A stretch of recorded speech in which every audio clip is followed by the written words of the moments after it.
Okay, welcome to this panel on integrating statistics and data science environments in academic departments. We have a panel that Dan Jeske organized. Dan is the Vice Provost for Academic Personnel and Professor in the Department of Statistics at the University of California, Riverside, a board member at NISS and a promoter of many activities that we serve. So Dan, I will turn this over to you. And before I do though, let me say, put your questions in the Q&A for the panelists, and Dan will take it away and introduce the panel. Thank you. Thank you, Jim. And on behalf of the National Institute of Statistical Sciences, I also want to welcome viewers to this webinar from around the world.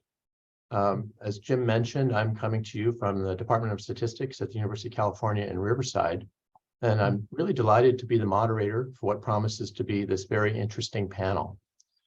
Data science as a field arguably began back in 1962 when John Tukey predicted the effect of modern-day electronic computing on data analysis. But the data science revolution really became noticeable at the start of the 21st century, when it became recognized as an emerging discipline of its own. And since that time, a proliferation of data science certificates and degree programs have emerged, even while a definition of data science was not universally agreed upon, and while traditional statistics departments were grappling with how to manage the juxtaposition of this new discipline with their own programs. Today, in this panel, we aim to reset the conversation of how statistics and data science might coexist in academic departments. My panelists have varied experiences in this regard, and I'm delighted now to ask them to introduce themselves to you. So I'd like to begin by asking Rachel, would you like to introduce yourself, please? Sure, I'm Levy. I'm Executive Director of the Data Science Academy and Professor of Mathematics at NC State University. I come to data science through applied mathematics and mathematical modeling and teacher education, all the way from kindergarten through graduate school. So I'll tell you a little bit later what I'm up to at NC State, but I'm really delighted to be here. Thank you so much for the invitation. Thank you, Rachel. Heike. Thank you, Dan. Thank you, Jim and NISS, for organizing the panel and inviting me. So my name is Heike Hoffman. I'm a professor in the Department of Statistics at Iowa State. I mostly do data visualization and data exploration, and I'm particularly working on bridging the gap between visualization and statistical modeling. Currently, I'm the professor in charge of the data science program at Iowa State. Thank you, Heike. Funda? Hi, everyone. Thanks, Dan, organizing this and inviting me. My name is Fonda Gunesh. I am the Director of Masters in Statistical Science at Duke University. I have an undergrad degree in statistics in Turkey. That's where I'm originally from, and I came to the US for and I got my PhD in statistics from North Carolina State University in 2010. Before joining Duke, I worked at SAS Institute for about 10 years in various roles, from research statistician to principal machine learning developer. And in 2020, I joined Duke Statistical Science as a faculty member and the director of the master's program. I'll tell about our program in a little bit and my mission and goal. In addition to my role at Duke, I am co-founder of a local group here in RTP in North Carolina called Women in Machine Learning and Data Science. We established this group in early 2016, have around 15,000 members, and our goal is to support and promote local women studying or interested in machine learning and data science. Thank you. And Alex. Hi, okay, my name is Chong Ho Yu, also known as Alex Yu. You can call me Hey You, or Ho Ho Ho. I'm a professor, also the director of data analytics at APU, Azusa Specific in California. Before joining APU, I work in several places, including industry. So I work at Cisco system before as a psychometrician. So doing like a RAS modeling, item response theory. At APU, I am teaching data visualization, data mining, SAS programming, and also I organize the big data conference at APU. Thank you. Well, it seems that the way data science has integrated itself into academic departments is highly variable. And one of the things we'd like to do in this panel is talk about different implementation models that people are familiar with and people could think about setting up perhaps themselves. So I'd like to go back to our panelists with that question. Maybe returning to Rachel, could you maybe tell us a little bit about how your campus has organized data science into its programs? Yeah, happy to. I'm really lucky. I just joined NC State a year and a half ago, and we're so lucky that we have a really long and deep history in data science before it was called data science. So through statistics, through operations research, through our Institute for Advanced Analytics, through applied mathematics, and then across, so many different fields, including the humanities, including engineering. I could list every college, every department. And so I think one thing that happened at NC State was, instead of standing up a school of data science where you're trying to bring the data scientists to one area of campus, we're really taking a different approach. And the Data Science Academy was stood up through the provost office to pull data science together across all of the colleges of the university, all of the departments and programs, with a mission to really operationalize the idea that data science is for everyone. So we do that through courses, we do that through collaborative consulting with our libraries, we do that through research enablement, and it's been so exciting even in just this time to attract students from about 100 programs of study into some 1-credit project-based classes. We're really, we received funding to study the model that we're using to stand up these classes. And we're also engaged in internships for social impact in government and nonprofits and community organizations. So that's just a little bit of what we're up to. It's been really exciting to stand up this new adventure with so much support across the whole campus. Rachel, I know in the early days when people were trying to figure out how to define data science, there was a lot of use of Venn diagrams. And we would Yes. have a circle for math and statistics and computer science. Sounds Yeah. like perhaps at Duke, or sorry, at NC State, you might have more circles than just 3 in your vision. Absolutely. Yeah, I mean, I could keep talking on and on. I don't even know where to start in some ways. I mean, one of the first colleges we had that started using our courses as part of their programs of study was textiles. And we're one of the few, universities in the country that have a college of textiles. So it's super exciting, to have some places stand up with a number of faculty who identify themselves as data scientists in textiles. So, we're really, and our first postdoc teaching all our courses came out of our College of Humanities and Social Sciences, out of digital rhetoric. He studied medieval manuscripts, but he was looking at the data that you can understand from, medieval manuscripts. That's Dr. Jamie Hart. So, yes. And I look forward to hearing, I think you'll hear from all of us. We have many different approaches, but I think of it more like a big old umbrella than a bunch of Venn diagrams. Yes. Okay, great. Heike, what's going on at Iowa State?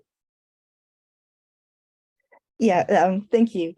So our department in statistics made the choice a couple of years ago to not rename itself to statistics and data science. But we do have a data science program on campus. So formally, there's a data science major, a minor, and a certificate program. And all of those programs are run out of the College of Liberal Arts and Sciences. So the data science program sits between, coming back to the Venn diagram, statistics, computer science, and mathematics. But that's just for the coursework. The applications are, like Rachel said, all over campus. Every department has individuals that do data science in all but the name. So there are several newly implemented graduate programs on campus in related fields like artificial intelligence, And Iowa State also got a training grant from NSF on trustworthy data science. Our undergraduates are very active, so that the undergraduates have a data science club where they meet regularly and work both on data science skills and also on applications on interesting data sets. Heike, have you seen any sort of siphoning away of statistics majors to become attracted to this new data science major in your undergraduate programs, or is it all been growth? That's hard to tell. So I think during the epidemic, all of us have seen a drop in student numbers. So it's a little bit hard to figure out what might be a siphoning away from traditional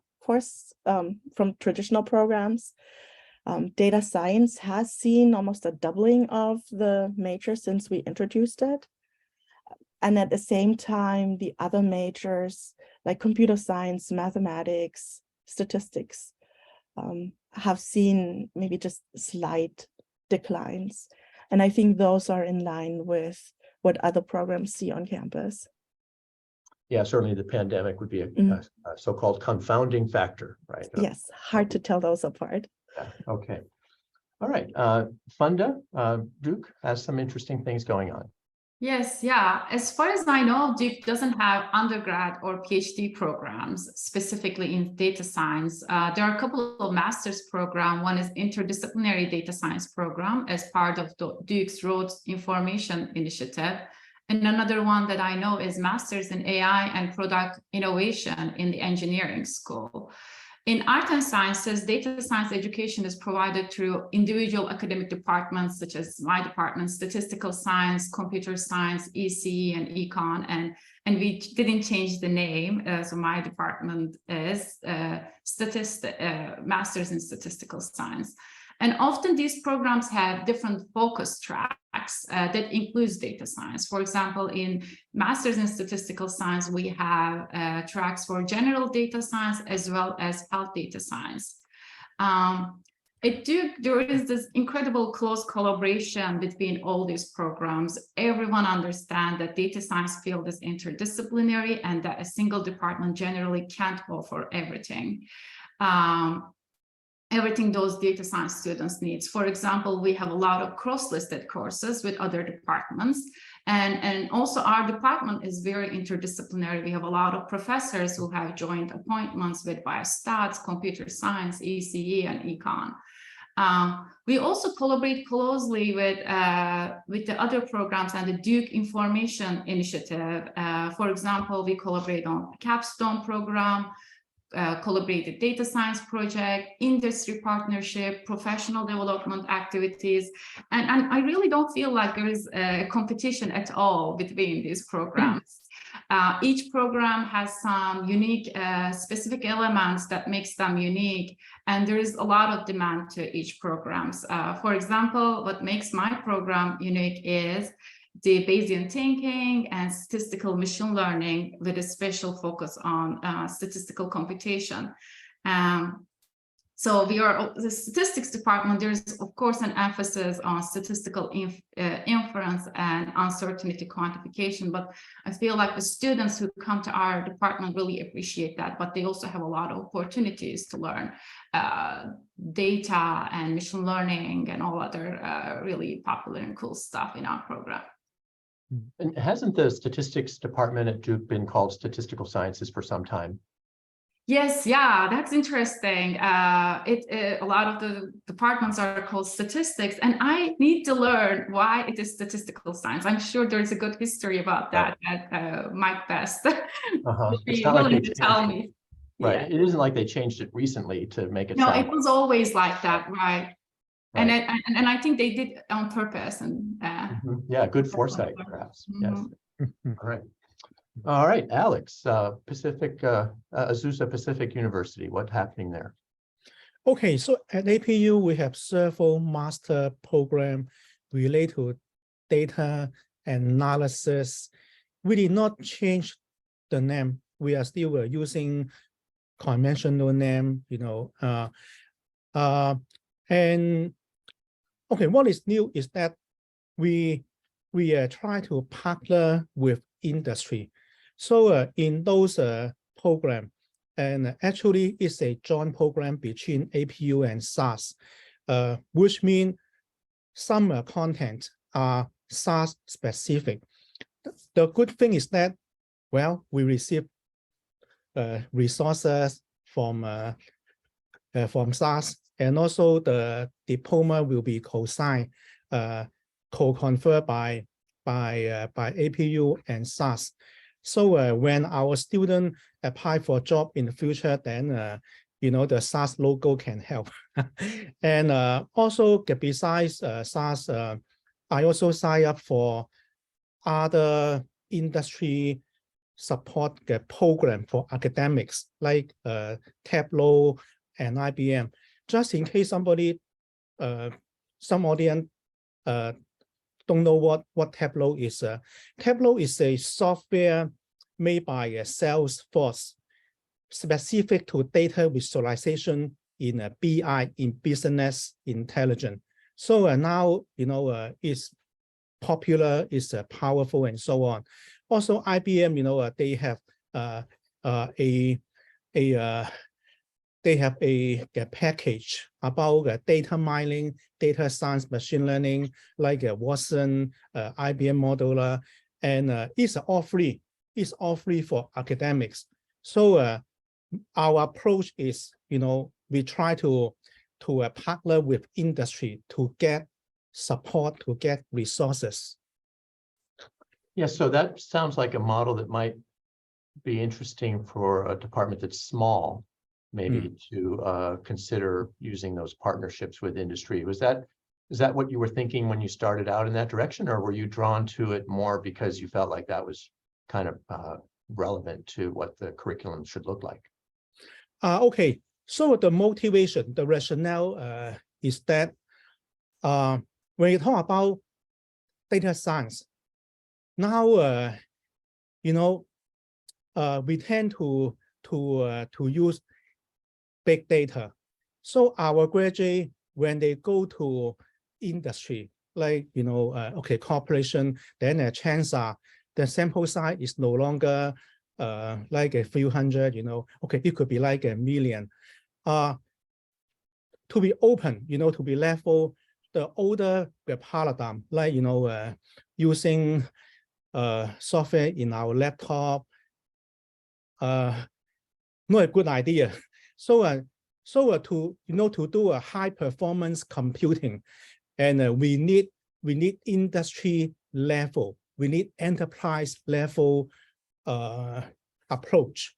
And so the reason that we sign up, we partner with them, because we want to get into enterprise level method. For example, like for big data, now the trend is cloud computing, but it's low for the university to migrate to cloud computing, to GPU-based computing. So, but now, Amazon offer program. We sign up, then we can use the cloud platform. Our student can really get the skill ready for industry. All right. A couple of years ago, maybe 3 years ago now, NISS had another webinar called What's in a Name? Data Analytics, Machine Learning, Artificial Intelligence, and What Else? That was a webinar that we discussed similar kinds of issues around data science, what to call it. So I wanted to come back to the decision that everybody probably has to make, which should we change the name of our department? And I'm interested, maybe Heike, could you tell us a little bit about how that conversation went in the department? What was the exchange around the department meeting table there when you were talking about the possibility of changing your name? Yeah, we had that discussion, and partly it was a pretty heated discussion. But in the end, we went with keeping statistics as I think more of a traditional name, and focusing on our statistics. in our tradition as one of the oldest statistics departments in the country, if not the oldest, but I'm not going to fight over that. Yeah. Yeah, counting the stat lab by Snedeker, we're definitely the oldest, but So was it a close vote? it was pretty close. It could have gone the other way with data Wow. science as well, but we also didn't want to jump on the trendy bandwagon in a way. Yeah. At the time, it was not completely clear that data science would be here to stay. Right. Right. So apart from maybe a debate about the name of what departments should be, I wonder if our panelists, could you talk to us a little bit about other challenges you encountered when starting out, trying to think about how to bring data science to your university? What other challenges besides, what is this field and what should we call it? And maybe, yeah, Alex? Well, I encounter one major resistance is okay, if we do not do the traditional stuff like the p-value, how can we publish? Yeah, so so I believe the people they misunderstand that we are facing a either or situation. So either stay with traditional, continue using the reporting the p-value, or a total replacement. Yeah, and the way I try to overcome this is that, I keep telling people it's not an either or situation. We can have both. Yeah, the old and the new can really complement each other. Any other uphill battles that you had to undertake? Funda, did you have something on this topic? Yeah, I wanted to add on some key decisions in starting and sustaining data science programs at campus. I think a lot of the key decisions on starting and sustaining a data science program concerns all of the administrative aspects. Where will the program be housed? Who will support teaching and administrative needs? Wherever it's housed needs to have strong ties with individual departments and programs. And who will support admissions, recruitment, marketing, industry partnership, alumni connections, supporting professional development of existing students, career advising. I'll be honest, I was amazed how much of my time and energy is required for the administrative aspects of the program. And deciding the curriculum is also very important, which existing courses can be utilized and which ones need to be created. Who will teach those courses? It's also vital that the professors are very data-driven in their research and have actual experience handling real-world data and are staying aware of advancements in the machine learning and data science field. Sometimes I feel like tenured faculty may not be interested in that, putting that extra effort teaching these courses. And the key thing I'm how to motivate them. And also the field is advancing so quickly and the industry needs are constantly changing. The program needs to be adaptive to best prepare students for the next step in their careers. I saw some programs have advisory board that includes industry partners. I think this is really a great idea. And I find having close partnership with industry is crucial. And I feel like my department really understand the importance and value, and that's why they brought me as someone with an industry background with fresh ideas and what I could put on the table. There are a couple of questions from our viewers about curriculum, concerns about which new courses do we need? Are there courses that maybe we don't need anymore? Maybe we could talk a little bit about that. How did you discuss this with the faculty and decide on how to shape your curriculum? Yeah. Yeah. Question. I think the data science students come from diverse fields, and there are some core courses that every data science program should include in their curriculum, but they need to also offer some flexibility to replace those courses if the student is coming with a strong background. Some courses that I feel like really need to be in data science curriculum are data exploration and visualization, statistical inference, predictive modeling, applied machine learning, programming, and not only in R and Python, but also SQL and some other popular programmings like in PyTorch and Hugging Face, and hands-on complex, messy data analysis experience, not only through case studies, capstone projects, but internships. And we really need to sit down and think about how we can incorporate this data to regular courses and course projects. We are lucky to offer like variety courses through our strong collaborations and other departments. And also having an undergrad and a PhD program gives us a lot of flexibility. If students need to like take more courses to have stronger background, we lead them to take an undergrad course, or if they are more advanced, they can go and take some more advanced PhD program courses. Okay, I'm going to add something. So in my humble opinion, you may oppose, okay. In my humble opinion, I think what should be out is any system that is non-interactive, which means, you know, the output is frozen. One key feature of data science is about like pattern seeking, pattern recognition, rather than counting on like a single cutoff of p-value, alpha level, and so on.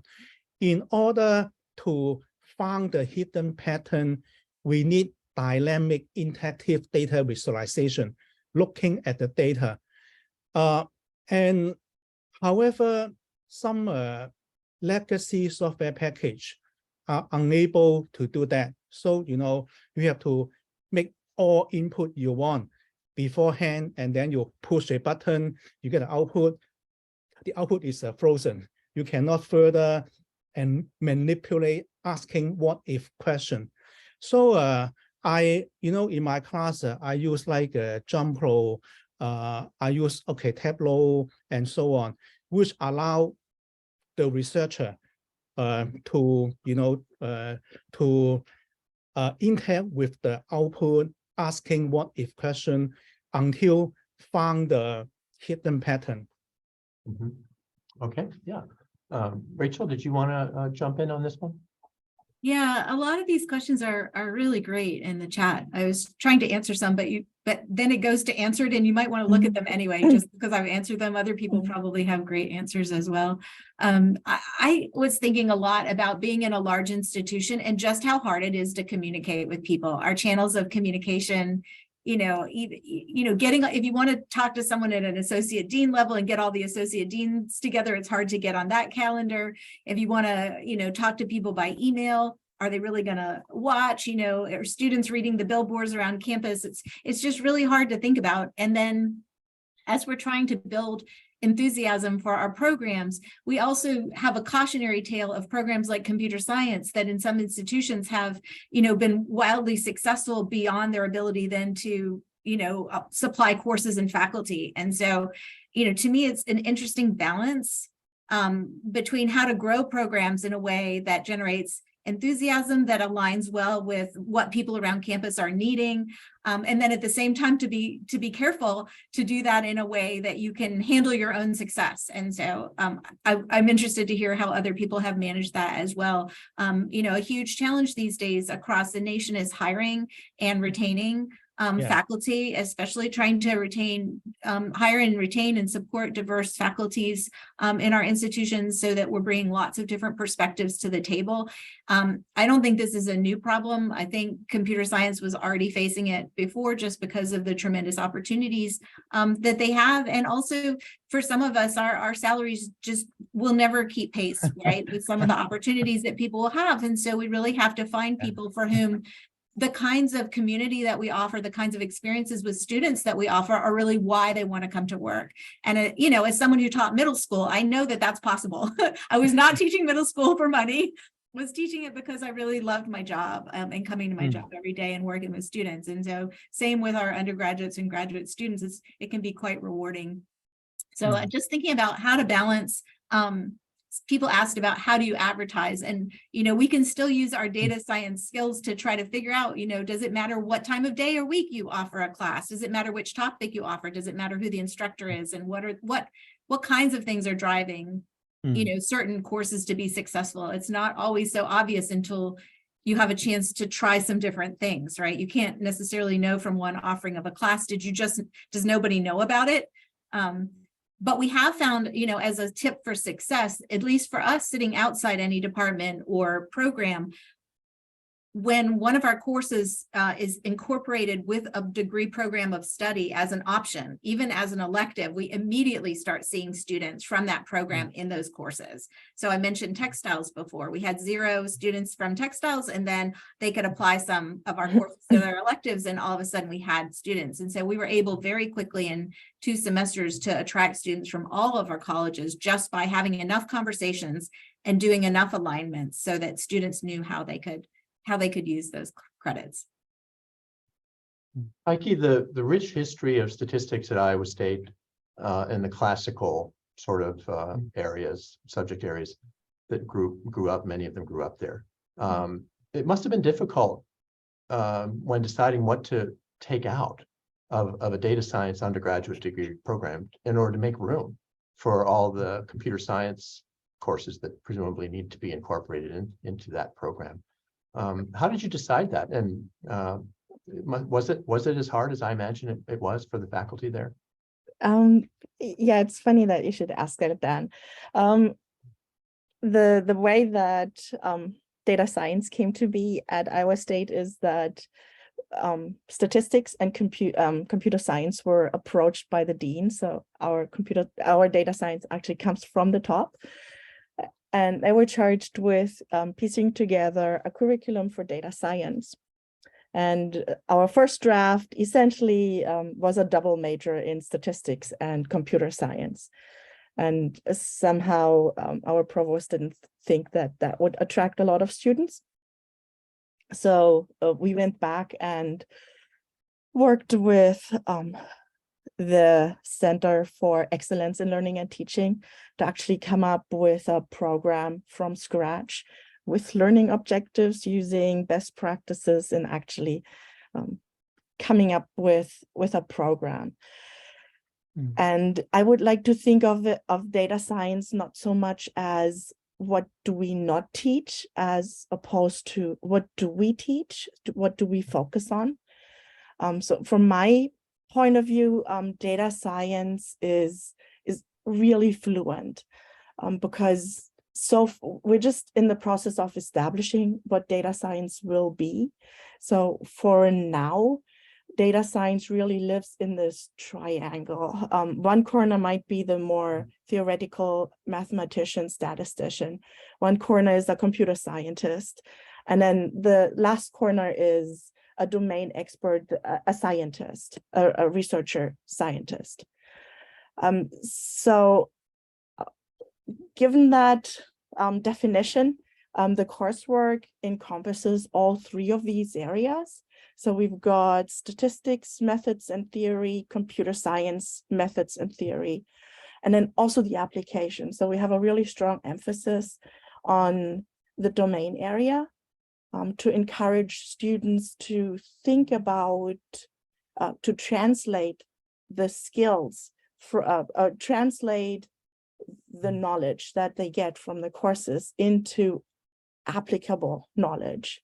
So to activate their knowledge from the passive taking courses to an active using the methods.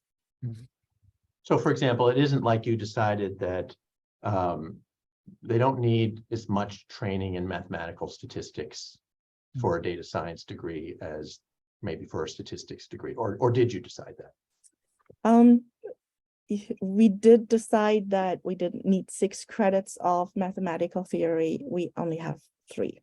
Yeah. So I mean, something's got that right. yes, and that is a special course that was implemented by the statistics department. So it's called Theory for Data Scientists, and it's trying to pull out a lot of the things that we would usually teach in a mathematical statistics probability sequence to a focus on what do we need for more predictive types of work, because that's where I see the focus in data science, to get data to make actionable insights. In statistics, we would call that predictive analysis. So they need to know about these foremost rather than other types of inference. Yeah, we did something similar at Riverside here, shrinking our 3-quarter mathematical statistics sequence to 2 quarters, and maybe trying to keep the scope broad, but maybe the depth is a little bit shallower, and maybe we like prove things, you know, with the computer simulation examples instead of mathematical. Sometimes some of us feel a little bit sad about that, but I suppose when you think about having 2 programs, you know, one is still pure statistics where they still take everything, and one is data science where now it's just sort of a mix of what used to be and what is now. Maybe that's how you cope with that sadness of the traditional sort of classical stuff being in some way tamped down a little. It was uncomfortable to think that maybe that's what was happening. But given that, should we talk a little bit about prerequisites? There was a question in our Q&A about should prerequisites change for incoming statistics majors compared to data science majors? What are your thoughts about that? Okay, I can share my humble opinions. You know, most people know that when you perform data analysis, 90% of your job is not data analysis, is data cleansing, you know, reformatting, and so on. So, you know, we talk about like the set, right? The circle. So now we conceptualize DS is a fusion or overlapping of like ComSci, mathematics, statistics, also subject matter, domain knowledge, and so on. So now I can see that the problem of many people is when they conduct analysis, they don't know what the numbers really mean, the context, where they came from, and so on. Yeah, and also, you know, they don't know like how to efficiently handle the data. So now, as I say, I connect with industry, so I can see that now to be a proficient data analyst is more than statistics, more than data analysis. Also, you have to know about like a data warehousing, database, and also the subject matter knowledge, and so on. So the prerequisites is okay. I believe the student, the learner should learn some basic computing knowledge. Okay. When I was a psychometrician at Cisco System, my job went way beyond of RAS modeling, item response theory. I configure the Windows server, the web server, FTP server. I create a database for item banking and so on. So now, you know, okay, it takes more. So I believe, you know, we should have like the prerequisites should be including some okay, MIS or CS. Okay, yeah. Other thoughts on prerequisites? Yeah, I could add on that. My program has a long list of prereqs.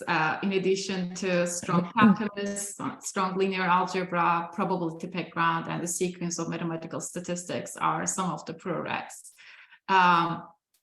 It is very important for us to have those like strong, quantitatively strong students. But on the other hand, it's really important for us to have a vibrant group of students with diverse background.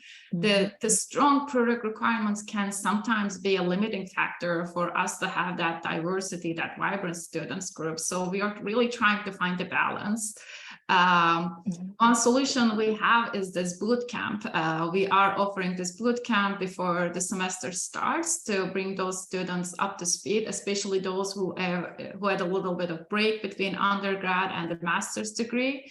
And last year we did linear algebra and some programming focus. So I feel like this is helping a lot. We are still trying to find the right amount of boot camp and also working on how we could really lower those prereqs and have that vibrant and diverse group and be able to teach them some hard concepts, like statistical concepts. Yeah. Heike, and then we'll come to Rachel. Heike. Yeah, so we don't actually have a master's or a PhD program on campus in data science, but we have experience with interdisciplinary programs that I would think of as data science. For example, the bioinformatics and computational biology program sits between the biological areas, computer science, and statistics.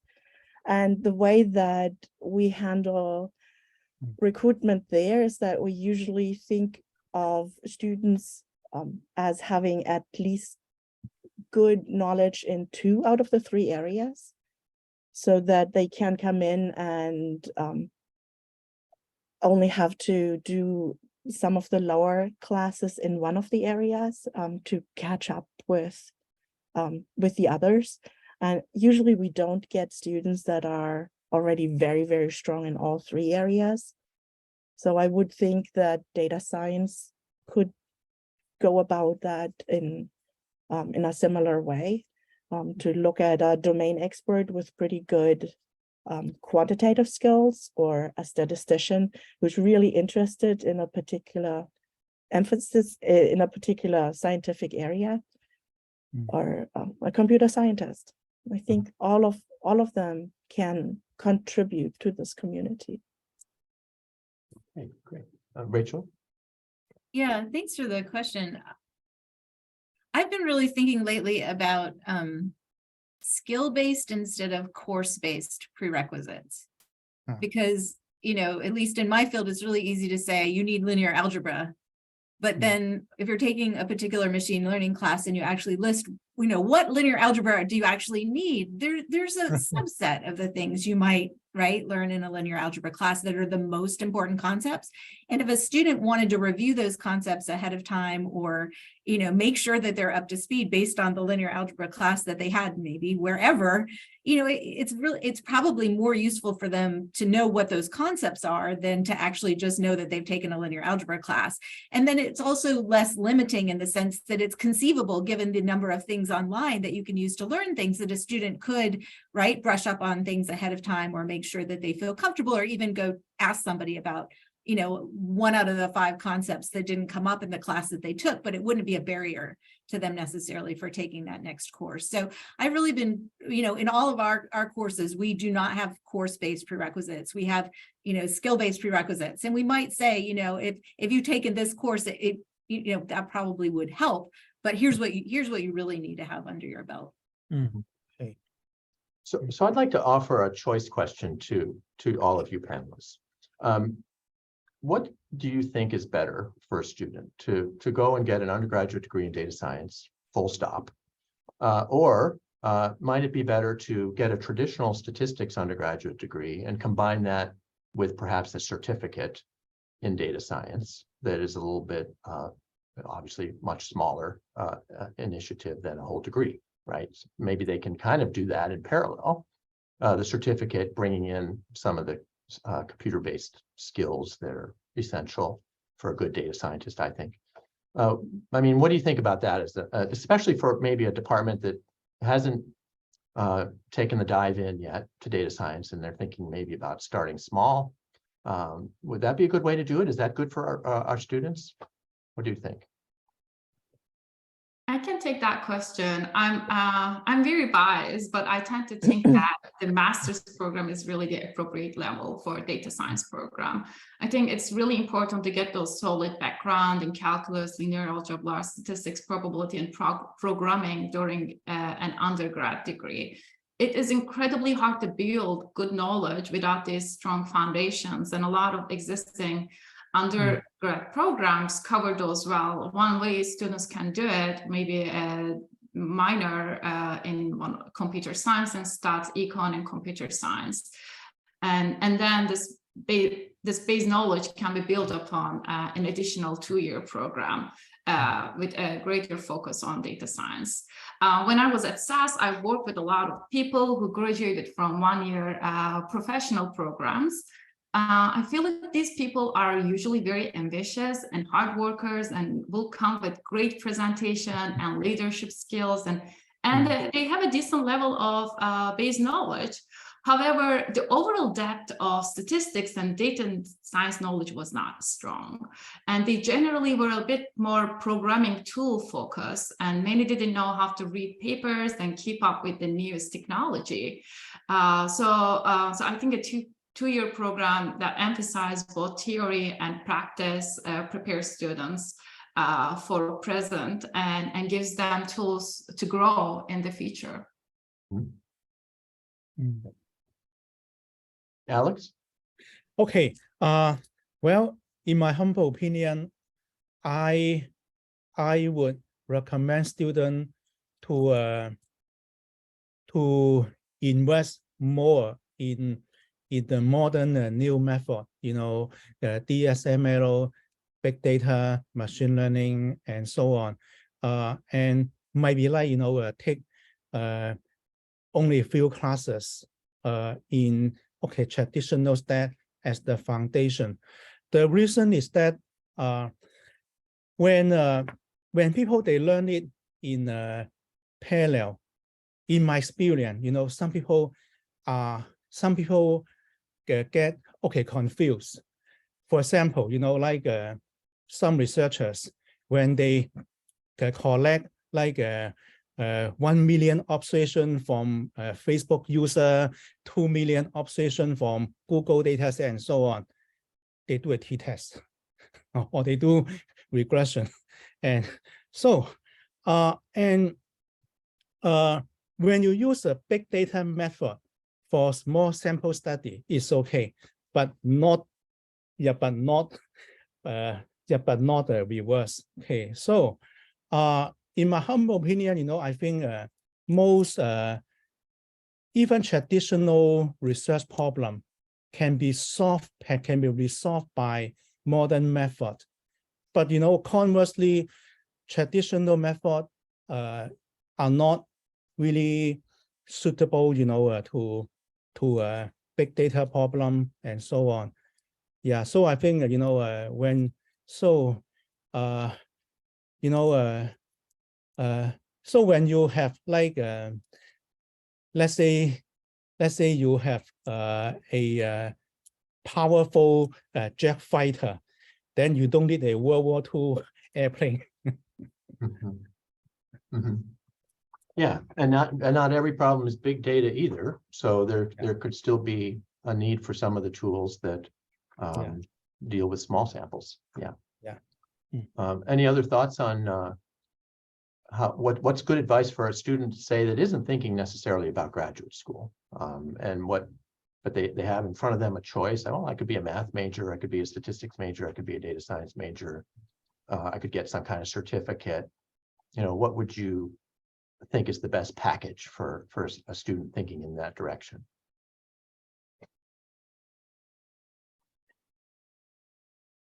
Okay, when you say a package, okay, what do you mean?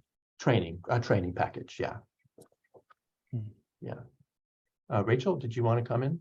Well, we're right in the thick of it right now. So we're trying to think about developing some certificates. And at least right now, the way we're thinking about it is, again,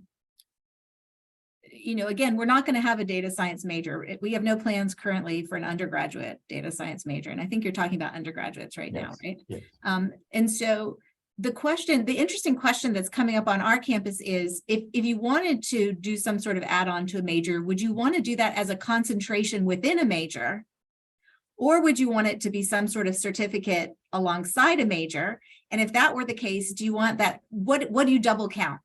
And so, I'm having wonderful conversations, and we're sort of taking a flexible approach to that, working with departments to say, if you have a certificate in mind, let's say the chemistry department, or the physics department, or agricultural engineering has an idea for a certificate, or a policy, right, has an idea for a data science certificate.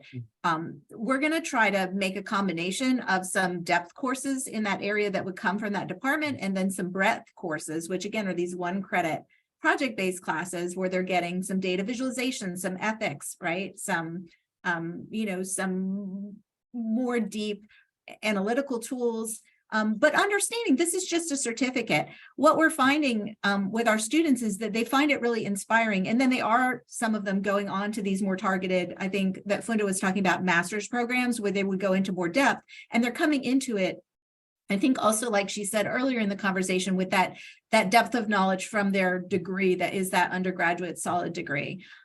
So, I tend to think for now, I tend to be a kind of yes and approach, like let's see where it lands. And also that it's just not one size fits all, right? I mean, if you're thinking about a statistics major, currently a statistics major, to me, that's a really different answer than if you're thinking about some other majors that are wanting to incorporate some data science into what they're doing, right? Because there's, in one case, there's just so much more overlap in the foundational ideas.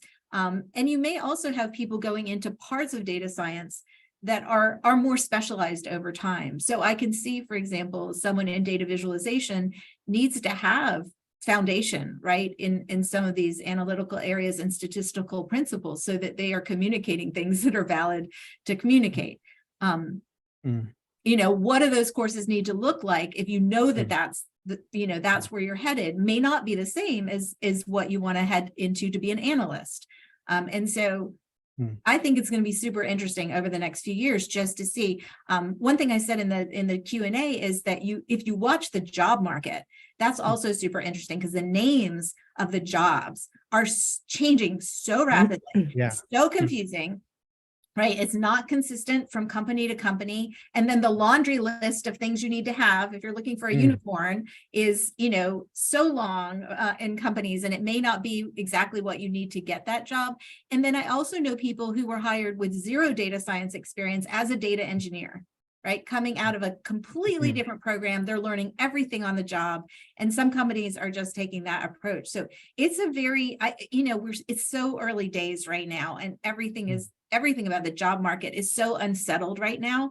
I think what's really important is that we all continue to watch it, right? And that we keep, like Funda and Heike and Alex have said, like engage with people in industry and understand what's going on. So that, and bring people into our advisory board, so that we, as everyone has said, are adaptable, because whatever we think is the right thing, we should not be planning that what we're doing today is going to work in 15 or 20 years. We have to create flexible systems that can grow as this field is changing. However, since we're stats folks here, statistics is still incredibly foundational, and without those statistics components, people are going to do terrible things. I think we can all agree with that. And so I think, being from the math community, I think we all struggle maybe sometimes with how to communicate the value of our profession and the value of our knowledge and skills, and how we can say, we're the people who will tell you when this is going to go terribly, terribly wrong, right? You need us in the room. So, how do we do that? And I'll just say one last thing that I've been thinking about that I would love to hear from our audience also about is, what do you think about low code or no code approaches? So something our industry advisory group said is, you don't need everyone to be a programmer. You need to know how to talk to a programmer, but we need people to be able to say what to do. and what is going to be appropriate and what's going to take us down a terrible road. So this is sort of aligned, right? Because the question is, what should the jobs be and what should the training be for those different jobs? And in statistics in particular, we don't necessarily need all statisticians to be computer scientists. We need them to be able to communicate with computer scientists, but there's such important things for statisticians to do in their own right in this world. Alex. Well, okay. Yeah, okay. So I suggest the best package or the most appropriate package for student is a holistic package that avoid the baby duck syndrome. Okay, what is the baby duck syndrome? When a baby duck is born, then the first object the duck is exposed to will become like the lifelong parent, which means when we teach students by a single tool, let's say only Python, only our language, only SPSS, only SAS, and so on, then the learner tend to stay with the only tool for the whole life. Okay, just like a baby duck. Okay, follow the human as the parent and so on. I think this is problematic. You know what? When you have a hammer, then every problem is a nail. In my humble opinion, so I found that today many, not many, but some program they are very narrow. Like okay, everything is Python, everything is our language, and so on. Also, I feel that some people they have this idea. Okay, open source is the good, embrace open source and so on. However, some people they, actually in some industry like banking, like what else? Like pharmaceutical and so on. Some are highly regulated industry. Also, Uncle Sam, like NSA, DOD. They don't want to hand over the system to open source, so we need to to train our student like multiple tool set, Python, R, Tableau, SAS, IBM Modular, Amazon SageMaker, and so on. Then when you have a screwdriver, hammer, wrench, and so on, you can find the right tool to fit the problem, not to fit the problem to the tool. Okay, yeah. So yeah, so I think the package should be a holistic, multi-track package. Yeah, I agree with Alex on this. I feel like for a data science program to be successful, it really needs to be flexible. If you set all those courses and tell them these are the courses we think this is going to prepare best, then I feel like that's not the right approach. Yes, you definitely need to have some core courses. But what I observe is that in our students, like the first year they're in the program, they're exploring, they're talking, they're listening, a lot of people from industry joining talks, doing projects, and doing an internship. And then after that first year, when they come in fall, I feel like they know what they want to get out. Some of them say, yes, I really want to learn more about causal inference. The others more into deep learning or NLP. And if you look at those job descriptions, even for entry level, they're requesting some kind of expertise in one of those fields. So the program should be able to offer flexibility for students to learn those different aspects, whether it's healthcare, data science, or it is more machine learning. Yeah. Right. Yeah. Heike, what do you think? I absolutely agree. There should be a lot of flexibility. Just like there is no single one the data scientist. There are a lot of different data scientists, and on that fluid spectrum, we need to be able to just prop up the next generation so that they can decide what data scientists, how the training for a data scientist should work. And how they can contribute to the growth of the area. So far, all of the advances in the past have come a lot out of statistics and a lot out of computer science. And at some point, we will actually have new developments from data scientists for data science. I very strongly believe that this field is here to stay. One possibly attractive entry point or even add-on sort of initiative for an academic department with regards to data science might be to set up a professional degree in data science. Universities would love this because they're self-funded, high tuition kind of students. And it might seem like, you know what, this is probably a relatively easy thing to do. We'll just take some existing courses from math, statistics, and computer science, put them into a curriculum. We don't even have to invent new courses. And we'll just offer this maybe even online.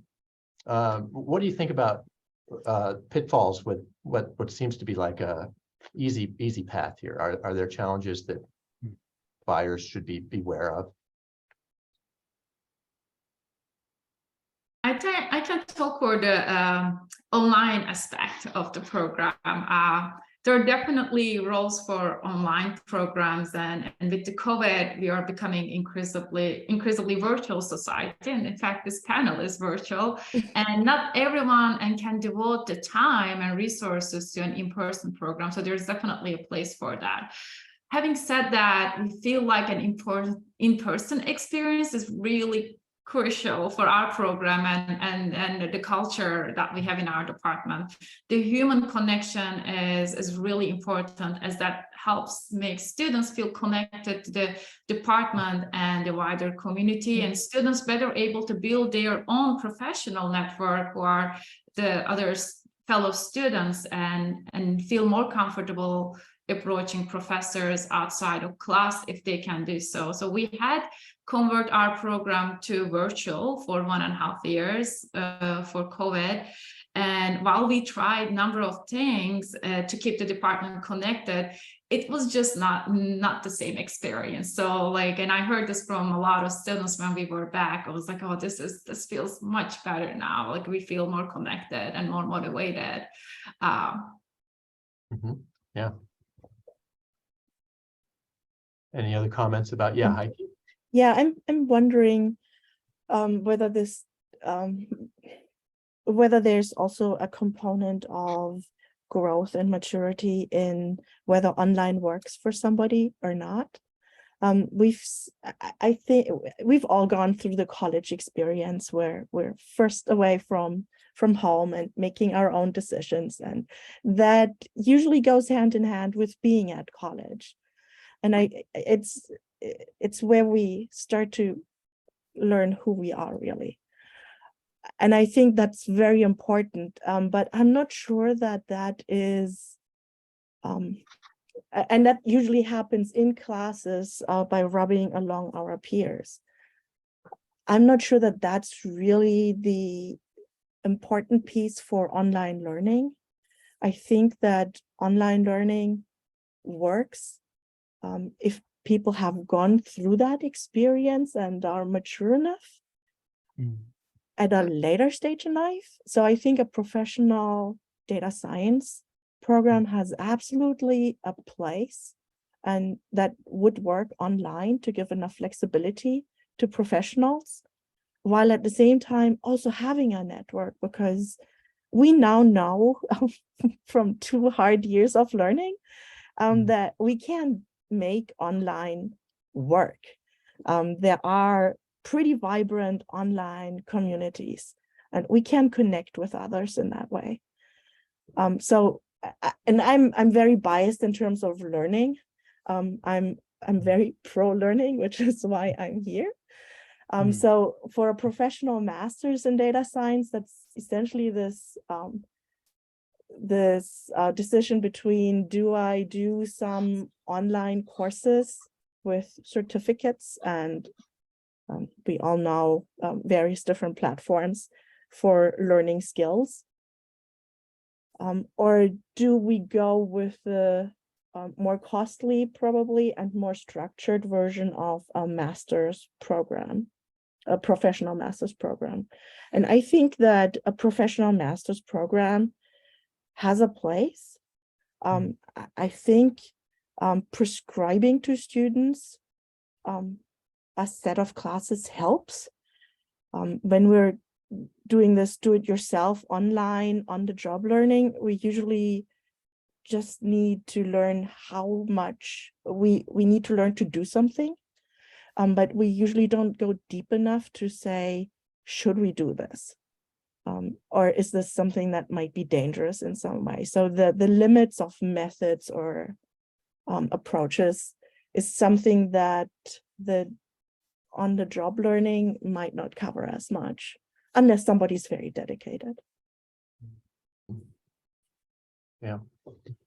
I was going to offer a comment on the idea of just cobbling together existing courses and putting them into a curriculum. We tried that at Riverside. And there was an online, actually, professional master's program in data science in the engineering school. And but they asked statistics to teach one of their courses to those students. And it was the course on machine learning. And they basically put the students in the same class. So like the professional master's students and the statistics, graduate students in the same class. And boy, there, talk about a bimodal distribution. There was definitely a difference in the two groups that really made it not a good experience for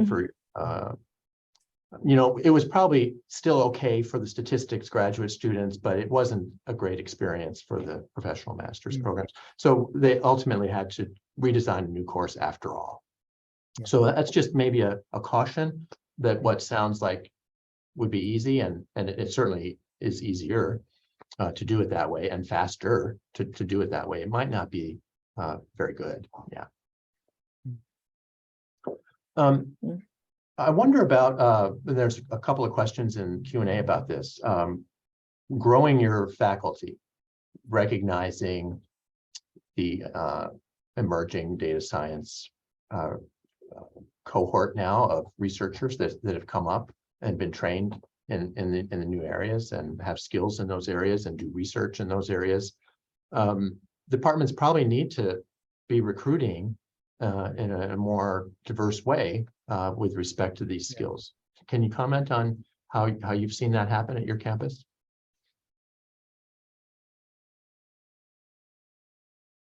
Yeah, I can start with that. So in my department, I feel like I've been lucky that a lot of our faculty was really open-minded on machine learning and data science. They found some way to incorporate machine learning in their research. We have a number of faculty who are they're very data-driven in their research, and statistical machine learning is a focus area. But I see the problem with teaching a data science course. You really need people who are had a lot of hands-on data, messy, complex data experiences, and finding and retaining those people are incredibly hard. And one of the challenges is the salary, like Rachel pointed out. We cannot be really as competitive with the tech companies, what they're offering. So this has not been a big challenge in my department since we are housed in statistical science, but I feel like for those other certificate programs who have people from all those different departments, it's been a challenge for them to kind of maintain the people and motivate them, and not only faculty, also like maintaining this stuff as well. Other thoughts on recruiting and job ads and how you build your faculty with data science in mind?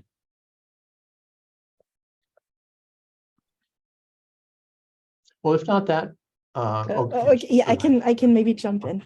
Yeah. We have a very supportive dean. who is very pro data science.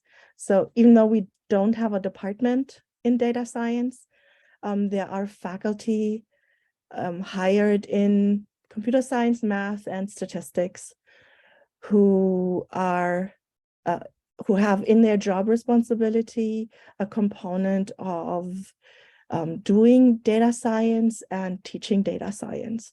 So we're building, and the hires that we had in the past are really fabulous. We've got a lot of very young, very engaged faculty who are teaching now data science. So our students get a completely weird view of what professors are, because they're all young and diverse, and just it's just fabulous. Yeah, it seems to me the junction that we're at now is similar to some years ago when bioinformatics was coming up, and we had new types of research problems that people were giving seminars on and writing papers on. Similarly, I think departments need to recognize that there's going to be other types of research. And in that vein, how has it been for you when you review faculty's research accomplishments? And I assume that, like my campus, your campuses probably have these periodic reviews of faculty's contributions to teaching, research, and service. So sometimes it's only at promotions in some campuses, but at University of California, we do it every 2 to 3 years, and look at accomplishments.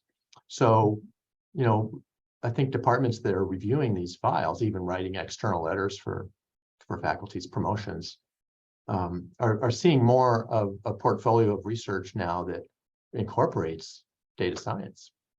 And there was a question earlier in Q&A about, is there any resistance from traditional statisticians? I'll say, I think that's what the questioner mentioned, traditional statisticians, people who came up before data science. Do you detect any reluctance by that group to affirm data science as a credible and legitimate area of research for somebody in a statistical sciences or statistics department? What do you think about that? Well, it depends on the department, the disciplines. I don't want to give too many details, but in some disciplines, I sense more resistance, you know, like, and as I mentioned before, people need to produce X amount of paper to get promotion, but usually some, you know, in some field, the majority of journals still look for the p-value. So when you turn in something like decision tree, random forest, the data visualization, you know, chances are the paper will be rejected. Okay, and yeah, so but in some discipline, you know, faculty are more open, like, you know, in health science. They are also in business, and there are some good reason, because like health science, now people, they look into health informatics, you know, so they utilize archival data, big data, and so on. And also in education, you know, now it's popular to use archival big data, like translational assessment, PISA teams.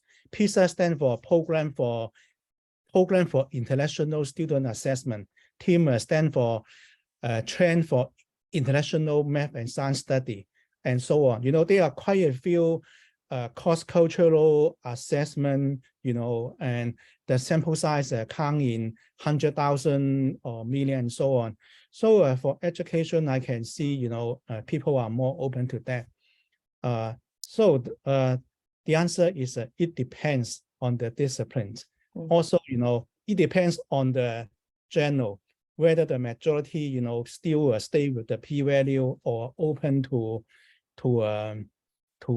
emerging research ideas. Yeah, I can add on that too. Like, we are a very traditional statistics, and there's a big Bayesian theory focus. And I see more and more faculty members are adapting machine learning in their research. We have a number of faculty who have like really data-driven research agenda. Of course, they're very cautious and aware that not every data problem can be framed as a predictive modeling problem. And they are very careful about uncertainty quantification, but very open-minded. And statistical machine learning for complex and high-dimensional data is a research focus. Precision medicine using reinforcement learning, intersection of causal inference and AI, image analysis, data privacy, record linkage, information theory, computational biology, like experimental design for machine learning algorithms are all relatively newer research focuses and adopted really well with the faculty. Every semester, we, in addition to all our like elective courses, we do 3 or 4 mini courses on those topics. And the goal is to kind of introduce those popular fields to students. For example, this semester, I taught a mini course on responsible and ethical AI, where students got a chance to be familiar with all sorts of data issues that can make machine learning algorithm bias, such as measurement error, representation bias, popularity bias, and also they learned about inherently explainable machine learning models, as well as fairness analysis and bias mitigation techniques. And they were all like, there are a lot of really cool machine learning focused courses offered in the department. Funda, do you have those slides online?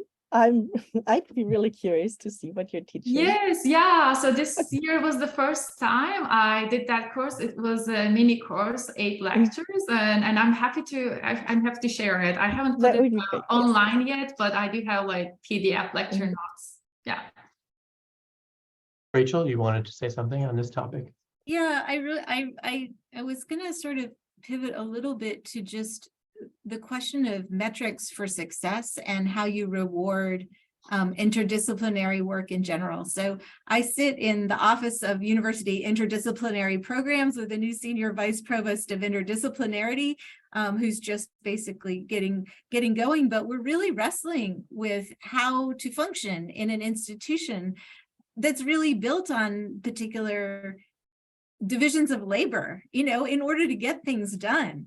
And yet, you want to hire people that are highly interdisciplinary, which means just trying to even think about how to find the right collection of people to assess what they do. Or, for example, if we have a seed grant program, right, and we want those seed grants to go out to highly interdisciplinary groups, and just then you get proposals from all over the university in every topic. And then how do you find a group of people to assess those proposals appropriately? I think that, I think it will be very interesting to look for models in large institutions or even small institutions that are doing a really good job of attracting, supporting, rewarding interdisciplinary work. And that includes, what gets considered research, which was your original question. Right. Yeah, I'm pretty optimistic that we will recognize this kind of research area. I mean, it's not like we're still stuck in the first half of the 20th century with how we look at research and statistics, in terms of like, we've made great strides in understanding collaborative work, for example, and applied work and interdisciplinary work, even like bioinformatics as a kind of a new field. I think we'll figure out how to evaluate data science as well. One thing that we're doing at Riverside is actually, for all of our academic departments, we're asking them to write a page on research norms. Tell us in your field, like, what's valued because there's even simple things like order of authorship, Yeah. the meaning of corresponding author and writing with students. And they vary from field to field. So, we need to understand like what the different cultures are in these disciplines. And I know in my own department, we're sort of talking about machine learning and artificial intelligence and all of this stuff as data science is a new area. That's so great, because I have heard stories of, even if you're writing a paper together, sharing a Google Doc, something like that, could be very tenuous, in a field where you're supposed to have a single authored everything in order to get anywhere. Yeah. And then, well, what if someone wrote some words in my document? Now it's not my work anymore. And now we're going to have to be co-authors, and that's going to not count in some sorts of ways. So how lovely that your institution is allowing an opportunity for people to maybe both not only say what the norms are, but maybe to the extent to which they want their work to align to those norms or not, right? Yeah. How they want to be assessed. That's pretty great. Yeah. Perhaps we remember, I think I do, when the onset of online journals was kind of like, people turned their nose up at, really? You're publishing in an online journal? Did it get reviewed at all? Or do they just take the paper? And of course, we've come a long way with that. There's lots of great online journals. And I think we've shown that we can evolve. Yeah. Heike, you were going to say something? Oh, yeah. I think that's something that I would like to tell all of the new faculty who are interviewing. I think they should ask questions very carefully about what kind of structures are there, to what are the research norms of the department, what counts as research. So at Iowa State, everybody has a position responsibility statement. And that is being honored at all levels where people are evaluated and their work's assessed. And I would like to think that with that, it becomes easier for people to straddle essentially two fields. But we still have cases where people like to minimize, or not like to, just minimize the work that has happened in the other area and don't see the impact or the value. It's difficult. Yeah, and another way is those joint faculty appointments. As I mentioned, we have a lot of faculty who have joint appointment with the biostatistics, the ECE, and computer science. So they naturally have collaborators from across all those interdisciplinary fields. Okay, so we're coming close to the end of our time together here, and I want to kind of step back and look at the big picture once more and ask a concluding question to you. And I mentioned earlier that it was 3 years ago that NISS had this webinar, What's in a Name? Data analytics, machine learning, artificial intelligence, and what else, right? But I think there's an interesting question in our Q&A that we could maybe get some concluding thoughts along that line. And the question is that in many large universities, there are often multiple similar graduate programs, such as statistics, biostatistics, data science, artificial intelligence and machine learning, business school analytics. We have one of those here at Riverside, business analytics, separate program.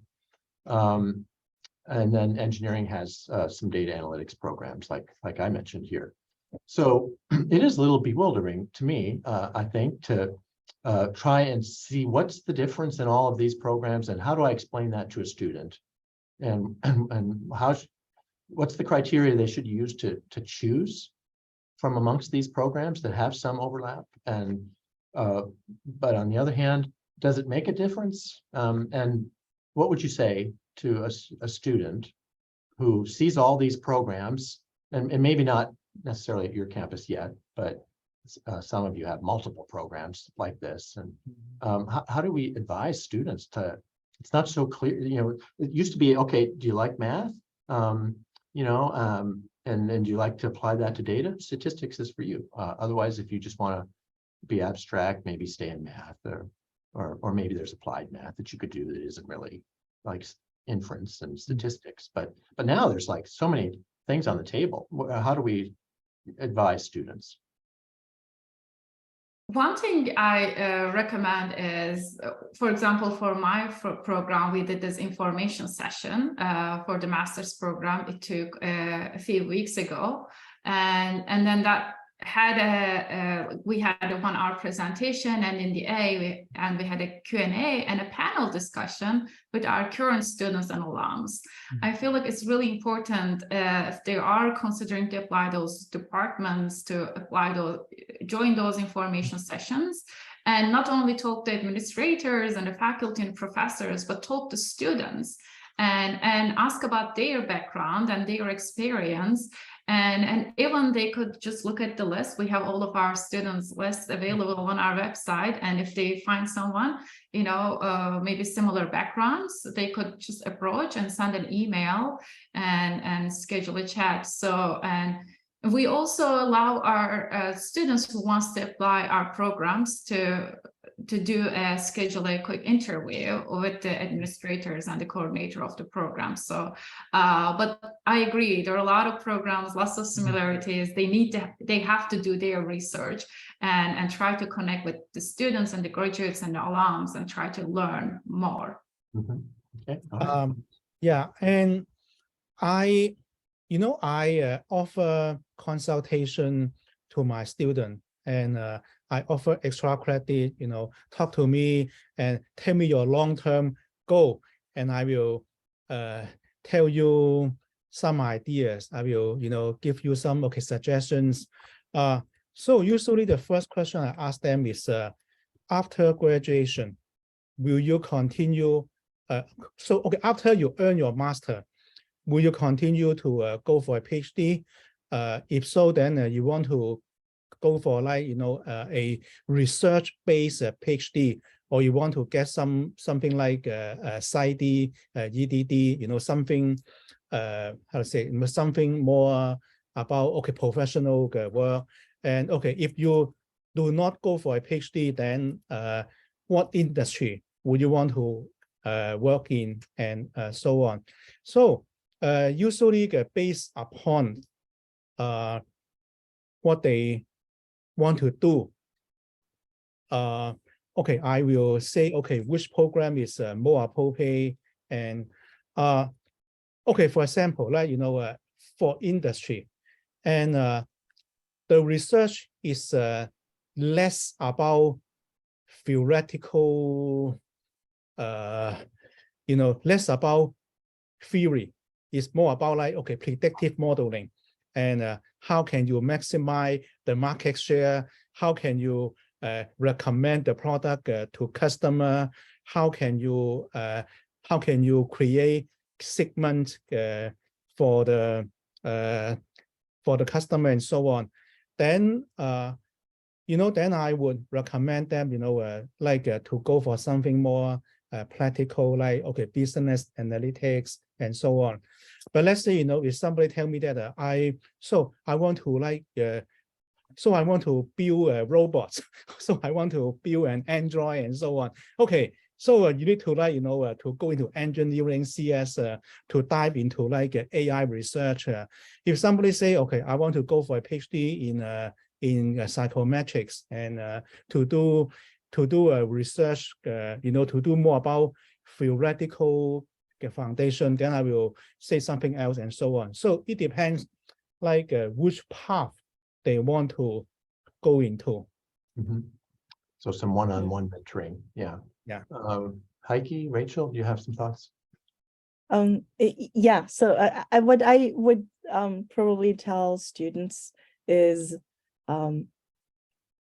these are all different flavors, and you might like one flavor better than the other flavor, but if you're not deciding initially on the right flavor, there should be most programs are structured very similarly, so there's a way to switch between programs, and there's so many different ways that credit can be substituted in for programs. Every program is really eager to have new students, and I will make it easy for students to switch. But I think overall it's also not that different, and it should really not matter as much, as long as we've got ways to switch between different flavors. Okay. Yeah, I was going to tag on to that just really quickly and say, you know, careers are not always so obvious, right? Where you're going to head. And for people who are full professors and then get tenure and stay in their job forever, it kind of can seem that way, that you can kind of have an idea and then you can fulfill that idea and stay with that idea forever. But there is no stigma right now about switching jobs. And many young people have many, many different parts of their careers and many different experiences, and even in different industries and different domains. So to me, it's just about, what do you want to, I always say to students, what do you want to do next? Because you may not be deciding what you're going to do forever, and the job you want might not have been invented yet. And so just figure out, you know, what kinds of doors do you think you want to open? And then be aware that they're out there so you can try to jump through them. But, you know, but our careers can be very interesting and take turns and paths if we're open to things that we wouldn't have assumed. And I think data science is an area that can open a lot of doors for students. Yes. All right. Well, with that, I want to thank you, Rachel, Heike, Funda, Alex. I've made 4 new friends during this time, and I appreciate it. Thank you for being so generous with your time. And to our viewers for helping make this an informative use of our morning. And thank you again, Jim, Megan, Glenn, and Randy, our NISS partners, for putting this together for us. It's been a lot of fun. Have a great rest of your day, everyone, and happy holidays. Thank you. Bye. Bye. Thank you.